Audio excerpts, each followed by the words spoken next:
আসসালামু আলাইকুম। বর্তমানে বাংলাদেশের রাজনৈতিক ইতিহাসে একটা কঠিন সময় পার হচ্ছে। কয়েকবারের প্রধানমন্ত্রী, সাবেক প্রধানমন্ত্রী, তিনি বর্তমানে খুবই অসুস্থ এবং তার জন্য সর্বত্র দোয়া এবং মিলাদ মাহফিল করা হচ্ছে। অন্যদিকে ওনাকে লন্ডন নেওয়ার জন্য প্রস্তুতি নেওয়া হচ্ছে। ইতিমধ্যে নেওয়া হয়েছে কিনা বলা যাচ্ছে না। তারেক রহমান দেশে ফিরতে পারবেন কিনা এই ব্যাপারেও স্পষ্ট কোনো ধারণা পাওয়া যাচ্ছে না।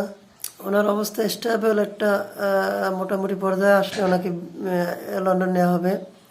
সেক্ষেত্রে আমরা ওনার জন্য অন্তর থেকে দোয়া করছি, আল্লাহর কাছে প্রার্থনা যাতে উনি দ্রুত সুস্থ হয়ে আবার আমাদের মাঝে ফিরে আসতে পারেন এবং রাজনৈতিক অঙ্গনে উনি অংশগ্রহণ করতে পারেন। কেননা ওনার মতন একজন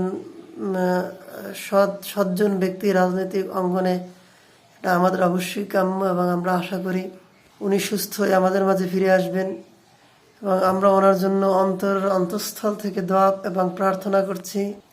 আল্লাহ তাআলা যেন ওনাকে সুস্থ এবং সহি সালামত আমাদের মাঝে ফিরিয়ে দেন। সবাইকে ধন্যবাদ।